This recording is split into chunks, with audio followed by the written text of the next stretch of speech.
Subuh ini ada muslimatnya enggak? Buka aja. Nah, jangan terlalu didiskriminatif. Nah, ya, sian ya.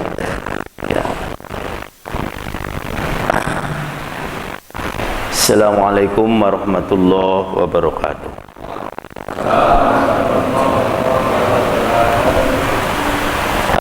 Alhamdulillahilladzi wa kafa. Wassalatu wassalamu ala nabiyil mustafa wa ala alihi wa ashabihi al-mujahidina li'i'la'i kalimatillahi al-ulya. Asyhadu an la ilaha wahdahu la syarikalah wa asyhadu anna Muhammadan abduhu wa rasuluh. Masya Allahu kan wa ma lam yakun la hawla wa la quwata illa billahil azim. Amma ba'd. Para ikhwan,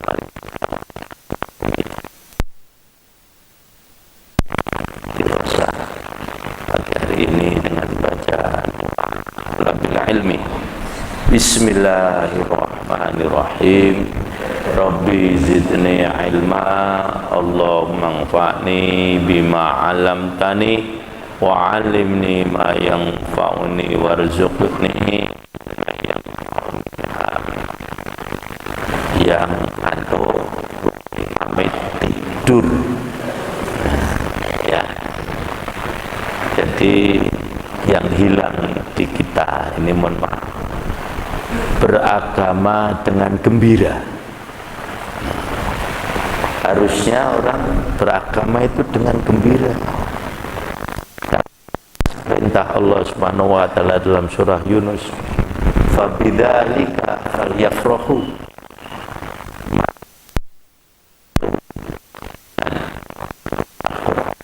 Artinya mereka bergembira.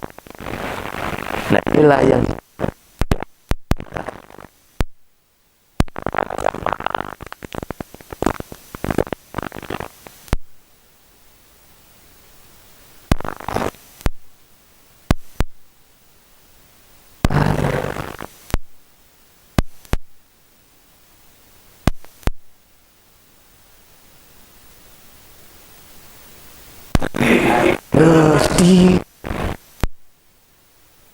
mana ya ini.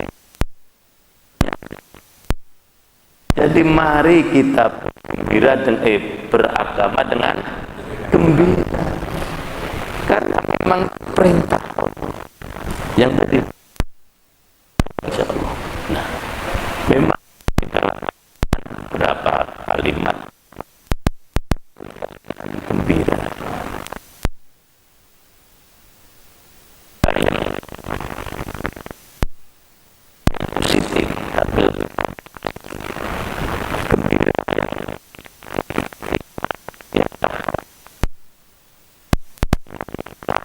sesuatu yang tidak baik.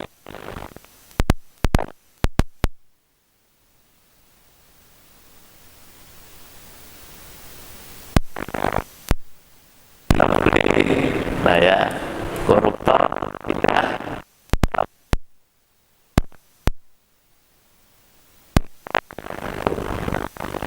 Dan tapi yang positif, dia dapat melaksanakan wa ta'ala. Maka tadi saya minta, lo yang ngantuk udah tidur aja. Daripada di sini nanti tidak produktif, banyak akan membawa dunia. Ada dua hal. Yang pertama, mesti saya tanya, kamu udah tahu ini belum? Belum. Nah, berarti kamu kuliah. Kalau udah tahu, silakan tinggalkan tempat ini dan nilai, karena Anda sudah tahu. Karena Anda duduk di ruang kuliah 2, 1, 2, kamu tanpa kamu, nah pulang aja tidur lebih enak. Udah kalau rumah sepak bola lebih seneng daripada duduk di kelas. aja. Habis itu apa hasilnya lah, nggak produktif.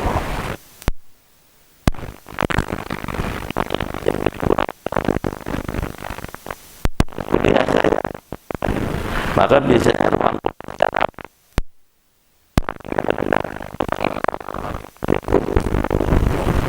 belum, memang begitu. Kalau nggak gembira itu sulit masuk, betul nggak kira-kira? Nah, kalau sedih, tarik sedih, mana ilmunya masuk? Nah, makanya saya tanya dulu. Nih, para ikhwan, pagi ini kan kita ta'alum atau taklim ya. Apa sih bedanya taklim dengan ta'alum? Nah, ya itu. Maka ada kitab namanya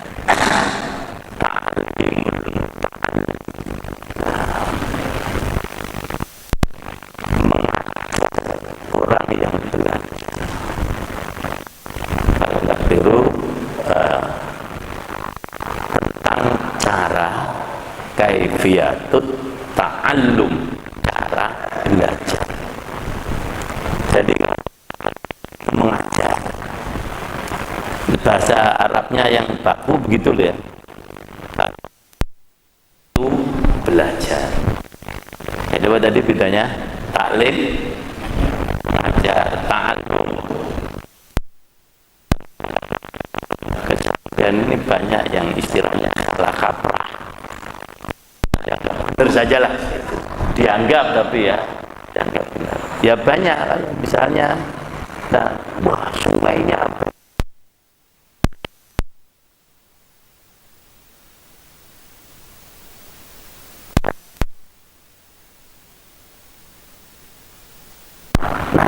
nasi dimasak, rasanya apa? Berat. Ya itulah. Ya, tapi kalau dimasak ya nggak apa-apa ya. Nah, berarti kita mencari ilmu. Di dalam Al-Quran termasuk yang paling banyak itu adalah ilmu. Tapi jarang yang what the mean of the science. This is different with knowledge. Ngerti nggak bahasa Inggris? Saya ngerti ya, you know. Jadi kalau bahasa Arab ilmu, ya ilmu. Nah kalau itu ma'rifah, pengetahuan. This is different. Ini beda. Sekarang kita nyari knowledge, nyari science. Kita ini mencari ilmu, apa mencari ilmu ya ilmu. Kalau knowledge atau ma'rifat dari namanya pengetahuan, ya. Lah kita ini mau nyari ilmu apa nyari pengetahuan? Bingung juga, berarti harus taklim nih ya. Bingung melulu isinya. Bang Imam ini kalau datang bodoh-bodohkan orang apa minterkan orang, ya. Jadi ilmu itu beda dengan ma'rifat. Kalau ma'rifat ini pengetahuan, yang tadi knowledge. Kalau ini science.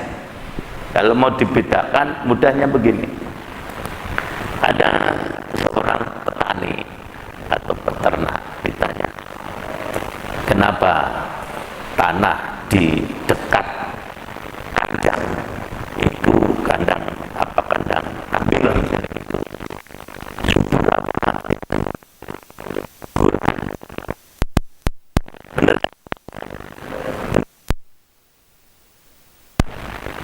Kemudian ahli pertanian juga ditanya, Pak Insinyur, kalau tanah di dekat kandang kambing gimana Pak? Nah sama ya. Kemudian yang petani tadi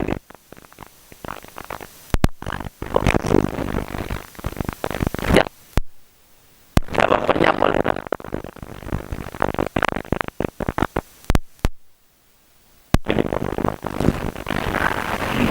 Tapi kalau yang tadi insinyur pertanian bisa menguraikan dari berbagai macam aspek. Nah, inilah namanya. Kalau yang lagi Pak, misalnya nih,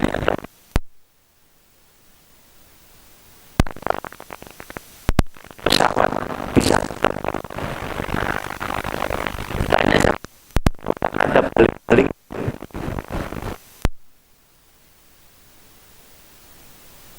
balik-baliknya nggak bisa terbang.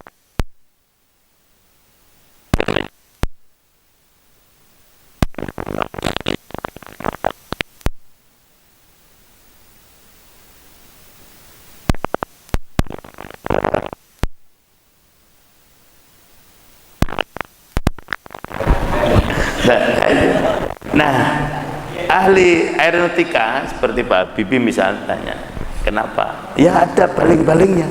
Betul ini jawabannya yang saya ada. Tapi Pak Bibi bilang, kalau memang ada baling-balingnya, coba sekarang kereta api pasang baling-baling, terbang nggak? Nah, jadi saya tadi hanya pengetahuan, ini ilmu, paham bedanya. Nah, ya kita ini mencari apa? Ilmu. Ilmu didefinisikan oleh para ulama dengan kalimat yang sangat singkat.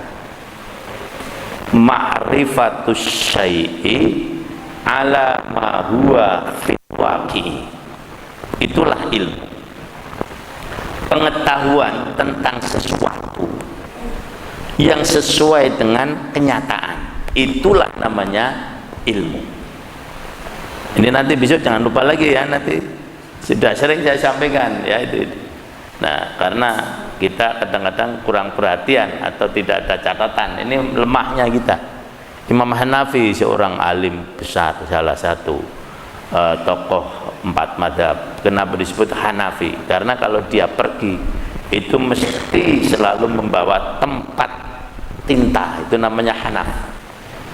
Kemana-mana itu dulu repot, nggak ada pulpen yang apa namanya, nggak ada. Nah, beliau tulis, belum lagi tulis dan seterusnya. Nah, jadi apa tadi ilmu Pak? Pokoknya yang di depan ya mundur. Apa tadi ilmu?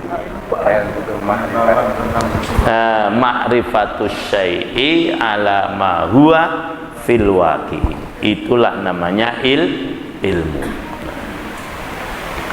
Pengetahuan tentang sesuatu. Misalnya 1 tambah 1 berapa jawabnya? 2 ya, itu sesuai nggak dengan realita? Bisa dibuktikan? Sedangkan ini 1, ini 1, hitung sekarang 2. Berarti apa? Ilmu. Nah, kalau 2 tambah 2 17. Nah, tidak sesuai dengan apa? Realita. Ya, jadi itulah para ikhwan semuanya tentang ilmu. Nah, sekarang lagi pertanyaan terus ya. Makanya Bapak terus yang saya tanya. Nah, atau ganti aja lah, Mas. Apa? Siapa sampai lupa? Mas Nur Hasani. Nah, mencari ilmu itu untuk orang yang sudah berilmu atau yang belum berilmu? Jawab. Bingung kan? Nah, ini pertanyaan saya nih. Mencari ilmu itu untuk orang yang berilmu atau yang belum berilmu? Pilih salah satu. Nah, makanya memang berarti pagi ini harus taklim, nggak boleh ada yang izin, nggak boleh. Mencari ilmu itu untuk orang yang sudah berilmu. Loh, perintah Allah. Ya, jadi mencari ilmu, taklim atau ta'alum itu adalah untuk orang yang sudah berilmu. Tapi realitanya dalam kehidupan sehari-hari, kita merasa kalau sudah punya ilmu terus tidak mau apa? Ini orang bodoh. Imam Syafi'i berkata, kamu disebut alim selama kamu mencari ilmu. Kalau kamu tidak mencari ilmu, maka kamu bukan orang alim lagi. Realitanya ini taklim riasa. Orang-orang yang datang itu mungkin, mohon maaf ya, yang tamatan aliyah, dia kuliah, besok S1 udah mulai males taklim. Nah, merasa, bukan pintar, merasa pintar. S2, alah, mana ada taklim riasa yang datang, yang makmumnya S2 udah nggak mau lagi. Udah. Apalagi kalau sudah S3, makin males lagi. Ini menunjukkan orang ini bodoh. Jadi mencari ilmu itu untuk orang yang sudah berilmu. Lah kalau berarti kalau yang tidak berilmu tidak disuruh nyari. Nah, ini belum bisa analisis. Wong sudah berilmu saja masih diperintahkan untuk belajar, apalagi yang belum punya. Itu maksudnya, wah berarti saya nggak cah belajar, nggak saya taklim, dong saya orang bodoh kok. Nah ini nggak bener lagi nih. Lah, ya. Jadi para hewan semuanya, ini saya ingatkan nih, karena memang realita. Bener nggak kira-kira Wali?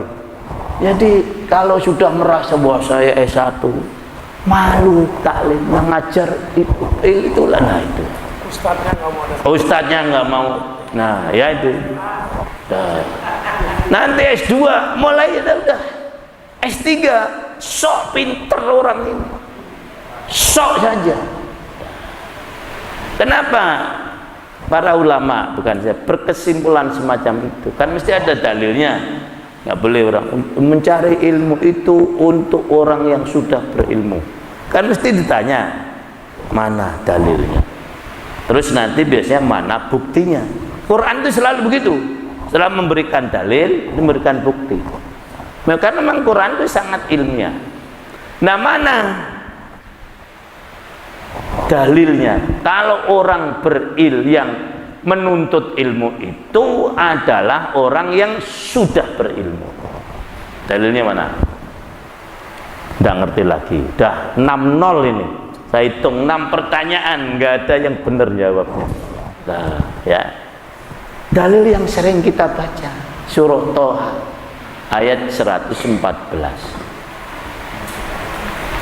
Pada ujung ayat itu Allah menyatakan, wa qur rabbi zidni ilma.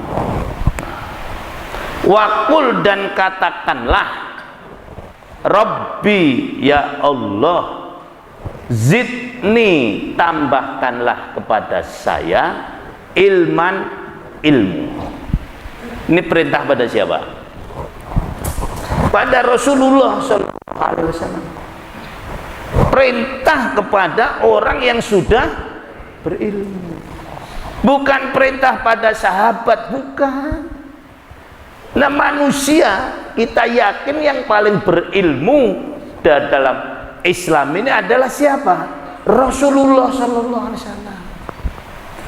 Beliau pernah bersabda, walaupun hadisnya masih di pertengahan para ulama, ana madinatul ilmi wa aliyun babuha. Saya ini kotanya ilmu, pintunya adalah Sayyidina Ali. Dianggap kita orang Syiah memang pakai ini, tapi sebetulnya hadisnya semacam itu, walaupun dipertahankan. Jadi Rasulullah saja orang yang paling berilmu diperintahkan oleh Allah untuk menambah ilmu. Lah apalagi kita. Ini kalau orang yang paling shock, apa kamu lebih pintar dari Rasulullah? Udah gitu. Nah, Rasulullah saja masih diperintahkan untuk mencari, apalagi kita. Sejak itulah, sejak mendapatkan wahyu ayat 114 Toha tadi, ada sebelumnya tentang Rasulullah SAW kemudian membuat doa dengan berbagai macam kalimat, ya, dalam hadis itu biasa begitu. Jadi lafadznya beda-beda tetapi artinya sama. Doa yang selalu kita baca ini doa dari Rasulullah, dan alhamdulillah kita membiasakan.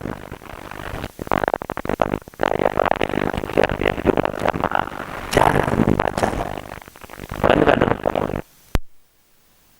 Kalau gitu, alhamdulillah ya, bukan apa-apa, ini untuk tahdus bin nikmah. Banyak hal-hal yang dulunya asing, tapi kemudian kita melaksanakan juga kita katakan sekarang jadi sudah tidak asing lagi. Misalnya ya, taqabbalallahu minna wa minkum. Wah, ini orang jamaah ini, tapi sekarang alhamdulillah bukan minal aidin wal faizin. Nah, soft yang rapat. Kita dulu, saya sengaja dulu waktu masih nyari masjid jalan yang softnya rapat, dan memang saya tidak menemukan. Bahkan dalam satu kelompok yang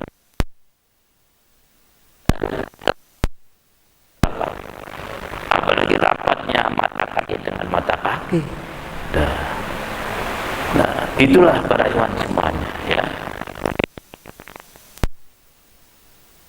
yang kita baca ini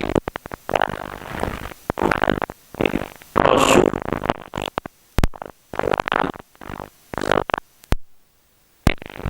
dari Allah untuk tapi karena beliau itu orang cerdas, dikembangkan. Ini orang yang ada bahkan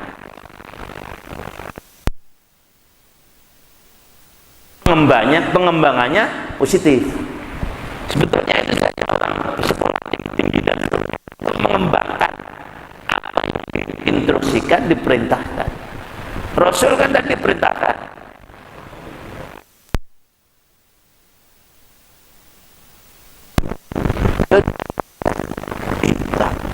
memang beliau orang cerdas. Apa doanya? Rabbi zidni ilma. Harusnya sampai situ cukup, tapi beliau nggak tambah. Rabbi zidni ilma. Terus apa? Allahumma anfa'ni bima 'allamtani wa 'allimni ma yanfa'uni warzuqni ilman yanfa'uni. Itu kecerdasan Rasul. Jadi kalau nyuruh orang pinter itu enak. Karena kita suruh satu bisa jadi apa? Dua. Tapi kalau orang bodoh nyuruh satu jadi setengah. Lah, misalnya aja nyuruh anak aja, Mas sana beliin rokok, misalnya kan gitu. Contoh aja biar nggak ngantuk ya. Nah itu.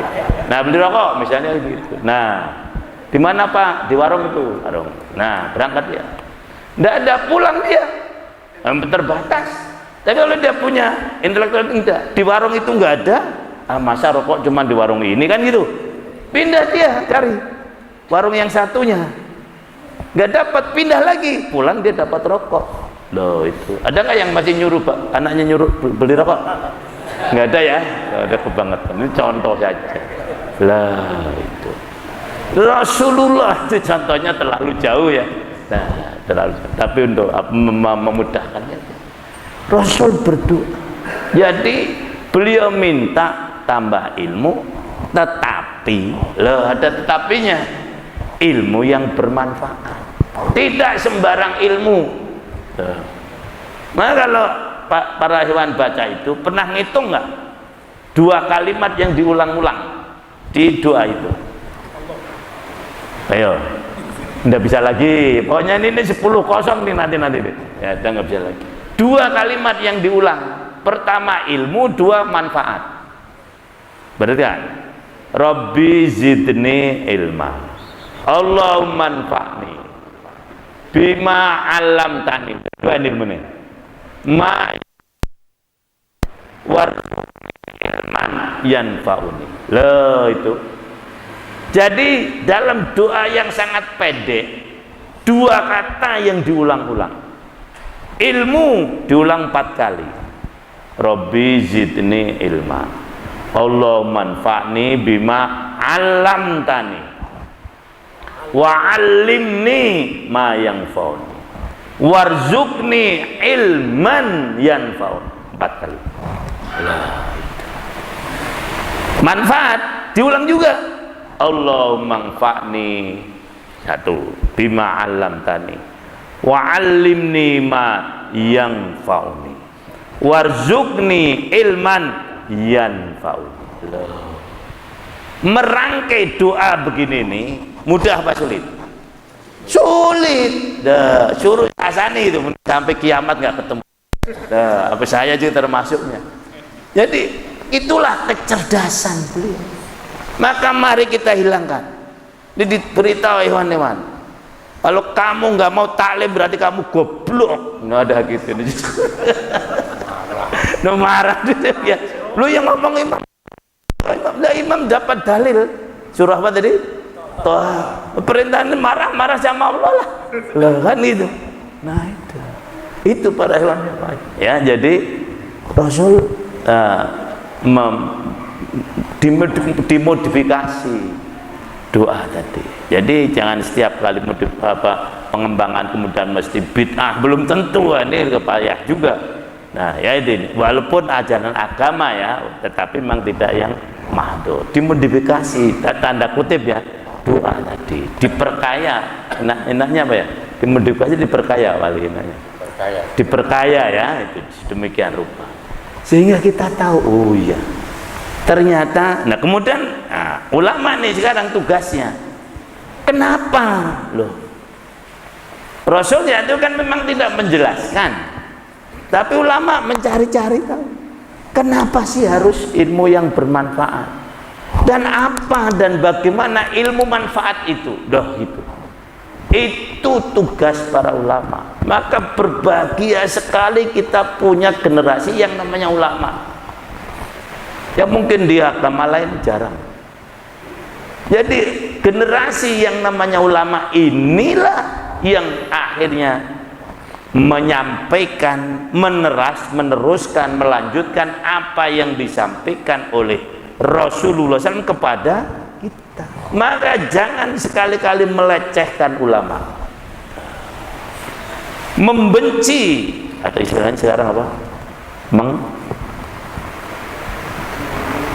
Yang dalam bahasa beli dulu, membuli ya boleh Pak. Tidak. Jangan sekali-kali mengkriminalisasi. Dan saya pakai bahasa ukhuwah aja lah, yang pas. Jangan itu, karena al ulama warasatul anbiya. Nah, nabi yang diwariskan apa? Harta apa ilmu? Ilmu. Bahkan pernah satu saat Abu Hurairah bercanda dengan para sahabat. Saat itu di masjid Rasul sedang mengajar. Kemudian dilihat beberapa orang, datang nggak ada. Ternyata yang ramai di pasar. Abu Hurairah ke sana itu bilang, "Woi, Rasulullah bagi-bagi harta, bagi-bagi warisan." Baru semuanya pada pulang ke masjid. Ternyata yang ditemui Rasul sedang mengajar. Kurang ajar Nabi Hurairah nih. Mana ada yang dibagi-bagi warisan Rasulullah? Loh, kamu nggak ngerti. Rasul itu tidak membagi-bagikan harta. Loh, kan saya bilang membagi warisan. Warisan Rasul harta apa ilmu? Ilmu ya itu. Lah. Akhirnya mereka betul juga. Nah, itu. Karena para sahabat itu semacam itu. Nah, jadi kemarin tadi jangan mengkriminalisasi gitu. Ulama akan payah kita ini. Apalagi ulama-ulama ini sekarang, makanya ada kelompok yang dilaporkan karena melecehkan ulama. Hamka, itu namanya hamka kan? Oleh mereka disebut hamko. Loh, dileceh, diplesetkan. Hamko itu orang yang gendeng. Oh, itu. Nah, hamka itu hamko. Loh, dan masih banyak lagi. Ini yang pernah ikut organisasi itu tahulah ya itu ini. Sekarang lagi rame diributkan, kemarin lagi dilaporkan di baris krim ya itu ini. Nah, jadi para ikhwan hormati ulama, karena tanpa ulama tidak bisa kita ini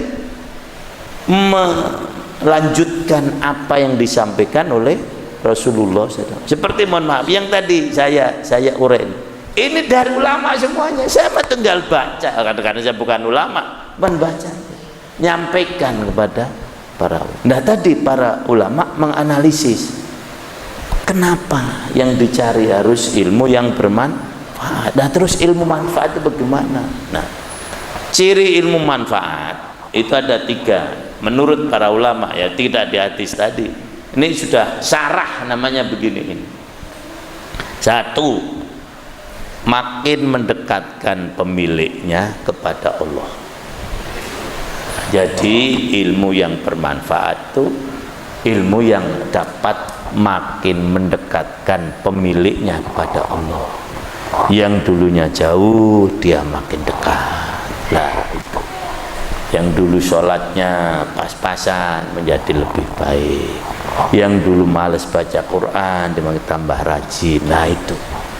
Yang dulu infaknya sekedarnya, karena infak ini selalu diurai oleh Allah Subhanahu wa taala dalam hal-hal yang positif mesti ada infaknya.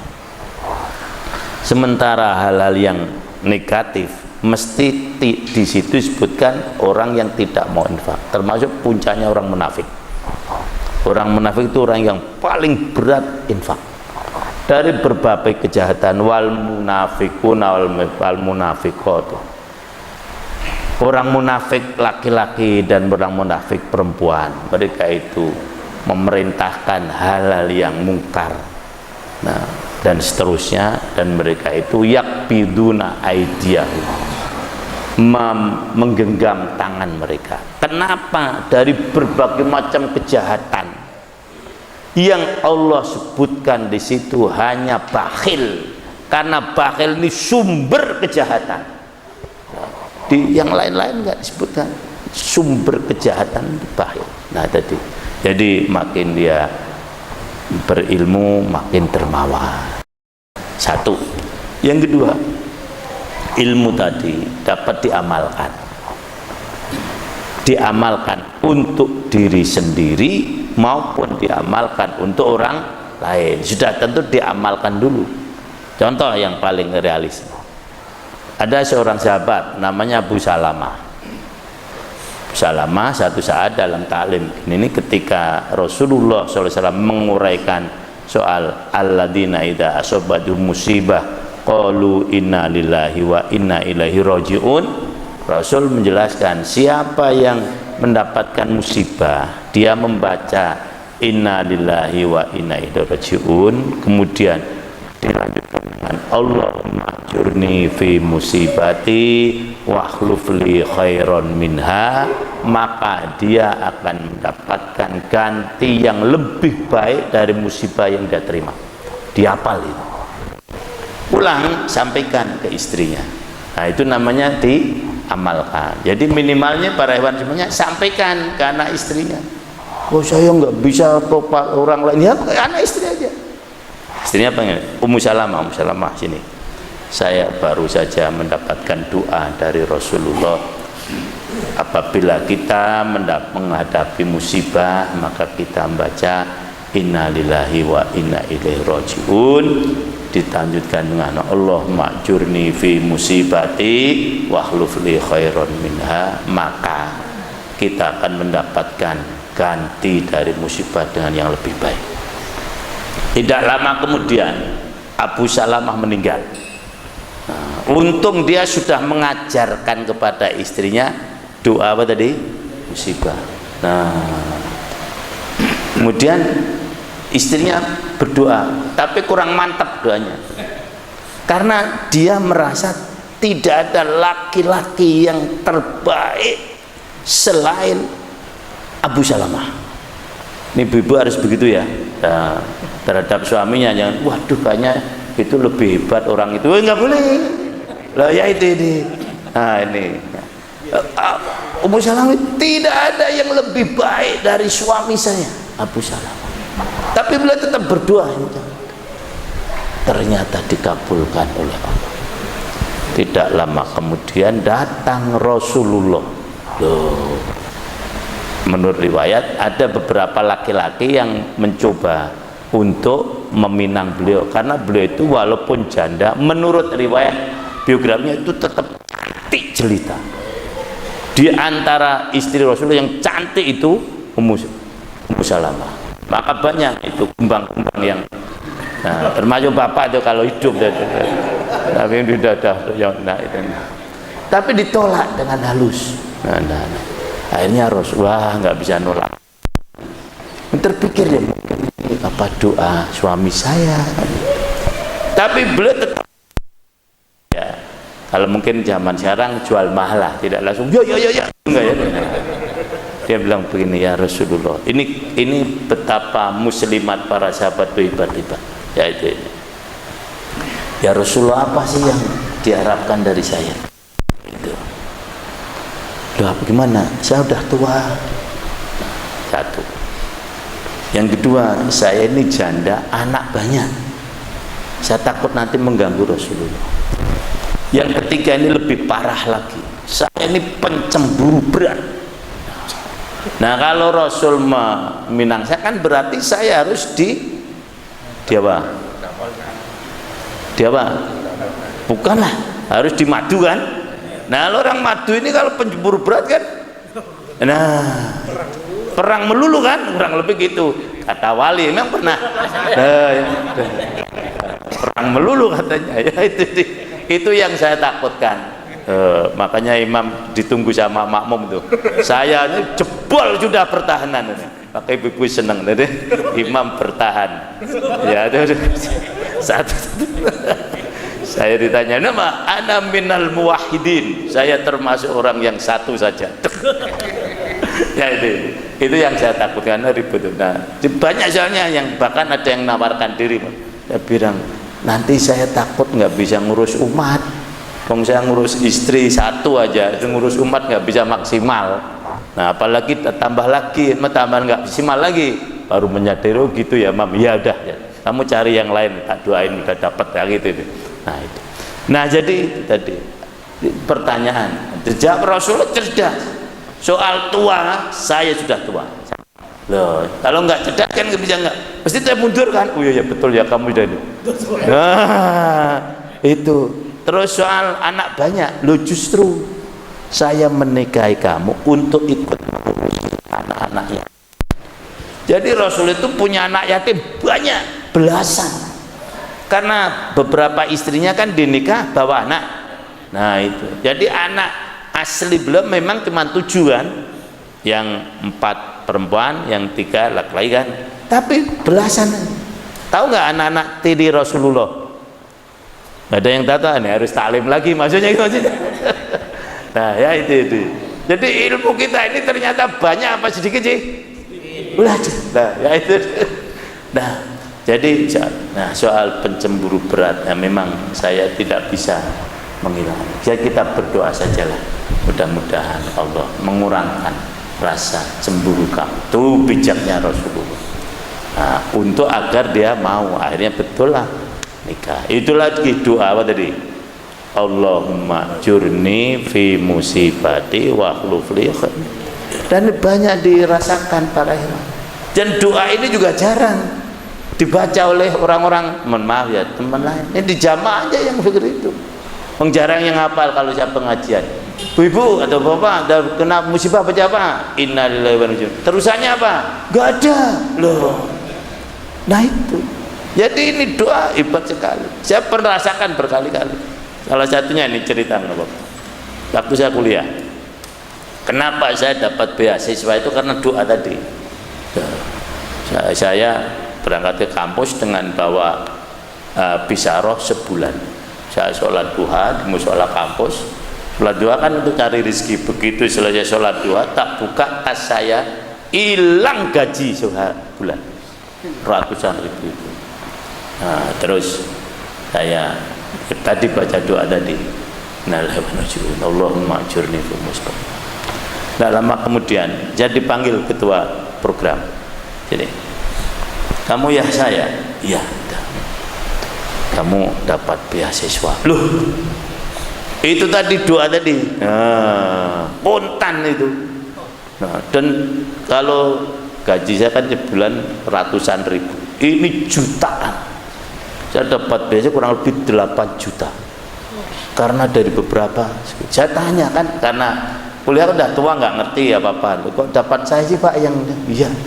Karena ini ada orang, jadi cara Allah itu ya mudah. Ada orang dari Jambi, teman kuliah saya, satu jurusan, dia diberi beasiswa oleh pemerintah, tapi dia mengundurkan diri. Sementara SPJ atau beasiswa sudah turun, kan nggak mungkin dikembalikan. Nah, dicari-cari seluruh program dari pendidikan sampai filsafat. Nah, dari itu semuanya salah satu yang terbaik nilainya kamu. Lu kok bisa tahu Pak? Iya, kamu nilainya A semua. Saya baru tahu tuh. Zaman saya kan nggak ada A, ada 80. Zaman saya sekolah tuh ada A, B nggak ngerti. Oh, itu ya udah kamu dapat. Nah, bukan soal itunya saya yakin, tapi karena dari doa, Allahumma jurni fi musibati. Istri saya pernah nih, sekarang cerita istri saya pulang dari nyantuni umat, kan biasanya beliau mesti bawa bekal lah, kan nggak mungkin ngadu. Nah, pulang, nah uang tadi sekitar 4 jutaan taruh di bis atas di jok, karena perjalanan jauh, tasnya ada, uangnya hilang loh, jutaan dulu. Terus doa mah, doa. Gak lama kemudian saya habis itu Jumatan di Cibubur, ini jarang Jumatan di Cibubur. Allah yang ngatur, begitu setelah Jumat ada orang bawa, orang ini jarang ketemu, dan kata orang nggak malas di jamaah katanya gitu, tapi kemudian bawa amplop coklat Pak. Nah, terus Imam, ini ada rezeki dari. Nah, saya berpikir apa ini? Ya rezeki. Sampai rumah tak buka, langsung isinya 10 juta. Loh, Allahumma jurni fi musibati. Wah, loh, ini ilmu yang diajarkan pada orang lain. Lah, yang ketiga kan tadi gitu, ilmu tadi dapat memecahkan muskilah, problematika yang dihadapi oleh masyarakat. Ada andil. Misalnya dokternya Wali, itu kan mesti kalau kita berdisertasi kan mesti kenapa nulis gitu? Karena di masyarakat ada semacam ini, kami ingin ikut membantu memecahkannya gitu. Nah, beliau kan dalam pembelajaran bahasa Inggris dengan media kan yang ini kan kurang. Nah, saya ingin bisa membantu. Nah, itulah namanya ilmu bermanfaat itu. Ya seperti kita nih, cari kita ilmu. Problematika muslimin sekarang ini apa? Firqah, begitu kan? Nah, kita menuntut ilmu untuk membantu muslimin bagaimana mereka keluar dari firqah, keluar dari perpecahan. Apa alternatifnya? Jamaah. Nah, jangan taklim malah menambah. Wah, firqah loh, itu firqah udah banyak. Ini tambah jamaah, tambah muncul lagi firqah lagi lah, apa ya? Lah ya itu. Nah, musuh kita ini udah banyak. Lah, jangan nambah musuh lagi. Itu ilmunya nggak manfaat itu, karena tidak memecahkan problematika, tapi malah tidak problem solving, tapi malah trouble maker. Nah, ini nggak boleh. Itulah para hewan semuanya. Nah ya, jadi terbukti ilmu itu dicari oleh orang yang sudah berilmu. Nah, sekarang mana bukti realitanya? Nabi Musa ya, sampai jam berapa nih harusnya? Sudah kesiangan, ibu-ibu kalau masak pulang jangan menggap apa itu ya. Nah, Nabi Musa ini kisah di surah Kahfi kan begitu. Ini sering disampaikan Ustaz Fadil nih yang di Meranggen ya, itu. Karena itu pegangan, nah, menuntut ilmu di Meranggen itu ya itu mesti pertama sampaikan ke saya. Nah, satu saat kalau ini sanadnya sahih dari Imam Bukhari, Nabi Musa satu saat sedang mengajar Bani Israel. Bani Israel kan kaum yang paling degil ya, lagi tengah-tengah ajar, ada yang nanya, terus Nabi Musa, ada nggak orang yang lebih pintar dari Nabi Musa? Bayangin coba, lo lagi ngajar, murid nanya gitu. Coba Wali lagi ngajar, masih sebentar dokter, ada nggak yang lebih pintar dari dokter? Nah, kira-kira gimana? Kan emosi kan ini. Nabi Musa pun begitu, tidak ada yang paling pintar di sini saya. Nah, untuk tadi nggak biar jawabannya biar percaya nggak, dan realitinya benar di tempat itu kan gitu. Yang paling pintar kan dia, tapi karena dia nabi tetap disalahkan oleh Allah. Musa jangan begitu. Jadi nabi itu berat. Nah, ya, salah satu jalan. Nah, bisa jadi dua. Kalau kita kan nggak kan itu. Nah, nggak bisa Nabi Musa. Ada yang lebih pintar dari kamu. Loh kan gitu kan? Siapa? Nah, padahal nggak ada Qur'annya pun Nabi Khidir nggak ada. Itu ulama aja. Ya, itu. Tapi boleh juga karena kan nggak mungkin paimin kan nggak mungkin. Kan itu.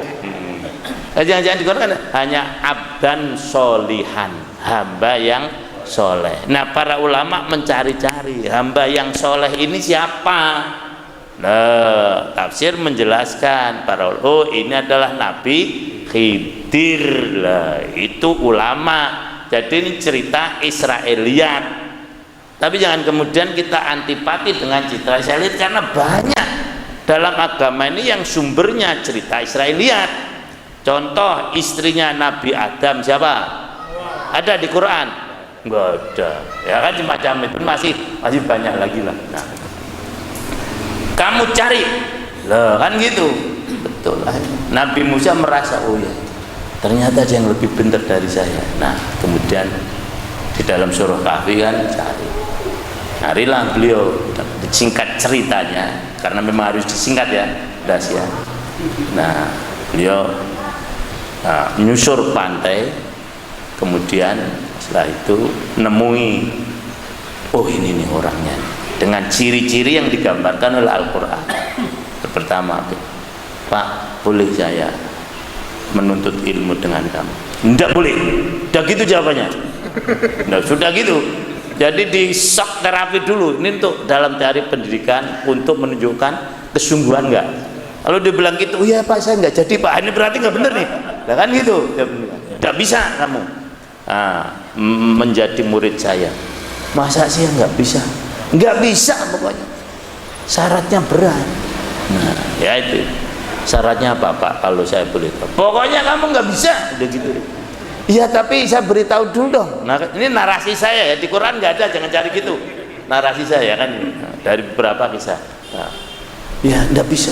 Apa syaratnya? Syaratnya kamu jangan tanya sebelum saya jelaskan. Ringan mah itu. Bisa kamu? Bisa. Ya udah, yuk ikut saya. Nah, itu. Ini betul kan? Karena di pantai banyak perahu-perahu kan. Boleh nyewa salah satu perahu. Bisa nggak? Saya bisa. Sampai di tengah lautan.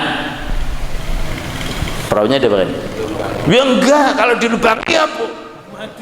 Ya bocor loh itu kan, dirusak gitu aja. Tapi tidak sampai berlubang kan gitu. Pokoknya kelihatan rusak. Kalau dilubangi ya tenggelam gitu. Udah ini cerita dulu deh.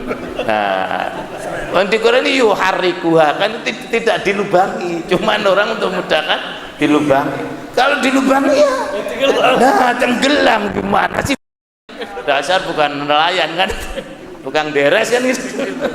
Nah, maka Nabi Musa pertama ketika mau tanya kan dirusak tuh, mau tanya oh iya ya saya udah nggak boleh tanya, tapi beliau khawatir makin dalam makin dalam, wah ini nanti kalau berlubang payah ini, baru beliau tanya pak loh kan tadi udah bilang. Nah, kamu tanya, enggak bisa cara. Dah kita mendarat. Nah, mendaratlah dia. Nah, kamu ini dah satu ya pelanggaran ya. Itu. Nah, kemudian begitu mendarat pantai, ngelihat ada anak-anak sedang bermain. Musa kita lihat tuh. Begitu ada anak yang paling cakep, paling ganteng didekati sama Nabi Khidir, ditempalin. Nah, seperti yang dulu dia pernah Nabi Musa melakukan. Jadi teringat dia. Wah ini kejahatan ini gitu. Tanya pak lu udah dua bisa. Sekali lagi awas ya kan gitu. Nah betul udah jalan kan lama itu perlu makan kan masuk ke perkampungan elit.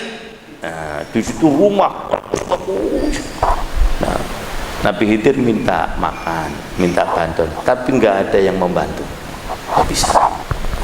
Nah, di tengah-tengah perkampungan itu ada rumah yang bobrok, hancur. Sudah lapar, sudah meminta makanan tidak diturutin. Nah, sudah capek. Kemudian Nabi Khidir bilang, Musa, sekarang bangun rumah. Loh, masa tempat orang bakhil-bakhil gini rumahnya dibangun? Sudah nggak bisa sekarang. Nah, selesai sudah. Loh, itu membuktikan betapa pentingnya ilmu. Ulama menganalisa dalam tingkat kenabian, kerasulan, Nabi Musa dengan Nabi Khidir tinggi mana? Jelas Nabi Musa ulul azmi kok. Semata Khidir masih diragukan kenabiannya. Ada yang mengatakan dia nabi, ada yang mengatakan ada ulama. Nah, ulama kan. Tapi Nabi Musa tetap diperintahkan untuk mencari ilmu pada beliau. Ini membuktikan bahwasanya mencari ilmu tidak tergantung tinggi derajatnya manusia. Loh, gitu. Karena udah bupati ya nggak mau taklim kan gitu, gubernur apalagi, presiden lagi ya. Nabi Musa kayak derajat tinggi, suruh belajar kepada orang yang tidak diketahui identitas, karena kita biasa hanya di sebagai hamba yang sholat. Ini para, ini saya teguran apa, peringatan apa, marah gitu. Karena Iwan kadang gitu. Jadi udah jadi ustadz nggak mau taklim. Lah gimana? Lah gimana? Nggak bisa. Udah jadi ustadz itu harus lebih rajin taklim. Nah, kalau ndak ilmunya nanti disalib oleh muridnya, marah lagi. Maka guru itu harus tetap belajar. Mau saya jadi kepala sekolah, saya mewajibkan guru-guru harus belajar. Kalau ndak belajar, tidak mesti harus formal kan, baca buku. Anda kaburo maktan, dosa besar. Lu gimana? Kamu nyuruh anak belajar, sementara kamu tidak, kan itu. Misalnya besok mengajar apa? Ya, kamu belajar. Sampai saya betulkan itu nanti malam kamu baca ini. Sampai sekarang kan saya masih belajar terus nih buku yang saya baca hari ini nih. Alhamdulillah nih. Ini lagi dibaca sama saya. Dari sini saya tahu bahwasanya Nabi Musa keluar dari Mesir itu bukan karena dikejar Fir'aun, bukan. Loh, kondisinya aman, jadi nyebrang sungai segala bilang enggak ada. Tapi itu kata Simon Fruit. Nah, ya itu kan di sini. Oh, ini orang-orang barat ternyata dia mempercaya adanya mukjizatnya, percaya. Loh, kalau kita nggak baca itu mandek lah. Jadi itulah pahlawan semuanya. Nabi Musa yang tingkatnya tinggi masih suruh belajar pada orang yang tadi di bawah. Nah, akhirnya kan kemudian Nabi Musa nuntut, ya saya bolehlah dipecat, kurang lebih gitu ya. Tapi kalau boleh, nah sekarang mulai katanya bahasanya halus, kalau boleh Tuhan ceritakan pada saya. Nah, sebetulnya mau saya ceritakan semua, nanti udah selesai loh, kamu kesusu, ngerti kesusu ya bisa loh, itu pun adab mencari ilmu itu semacam itu. Nah, udah selesai nanti saya jelaskan, tapi kamu enggak. Nah, tadi itu yang perahu kita rusak, karena setelah saya itu akan ada raja dolim, dia akan merampas perahu-perahu yang baik. Nah, sementara perahu tadi milik nelayan miskin. Nah, saya takut atas perintah Allah kalau ini nanti dirampas, dia nggak punya perahu lagi. Supaya tidak dirampas, maka perahunya saya rusak. Oh begitu, memang begitu. Kamu sabar gimana sih? Nah tadi anak yang dibunuh kan gitu. Nah itu anak bapak ibunya soleh. Ini nanti Allah memberitahu pada saya itu kamu bunuh. Jadi bukan kehendak kamu sendiri. Enggak, ini perintah Allah, masa kehendak saya sendiri. Saya disuruh oleh Allah untuk bunuh dia karena dia nanti akan mempengaruhi kedua orang tuanya yang asalnya baik, karena dipengaruhi akhirnya orang tuanya tidak baik. Maka kalau anak-anaknya nanti mempengaruhi para ikhwan, bunuh saja. Ini kata Ustadz Fadil, bunuhnya bukan bunuh nyawa, bukan, bunuh supaya dia tidak mempengaruhi apa, kasih ilmu loh. Karena orang mati itu antara lain dia tidak punya apa, ilmu loh. Kalau tidak punya ilmu jamaah nanti mempengaruhi bapak ibunya dan seterusnya. Cara membunuhnya begitu, dengan diberi apa, ilmu. Nah tadi yang terakhir, tadi itu lebih parah lagi. Di situ kan orangnya kaya. Nah itu dulu bapak ibunya kaya dan dia mempunyai harta yang banyak, takut supaya nanti jadi rebutan dari situ, maka ditanam hartanya di bawah rumah yang roboh tadi. Anaknya diberitahu. Nah saya di atas perintah Allah takut kalau ini nanti diketahui oleh penduduk sekitar, mesti akan jadi jarahan. Maka supaya tidak dijarah, rumahnya kita bangun. Nah itu semua. Jadi itulah para hewan semuanya. Sekali lagi, menuntut ilmu bukan hanya untuk orang yang tidak punya ilmu, tapi justru ditekankan untuk mereka yang sudah punya ilmu. Wallahu a'lam bishawab. Demikian para hewan semuanya, mudah-mudahan manfaatnya. Segala kekurangan dari saya, yang benar dari Allah Subhanahu wa taala. Jazakallahu semua perhatiannya, mudah-mudahan ada manfaatnya. Mari kita akhiri ta'alum pagi hari ini dengan baca doa kafaratul majlis.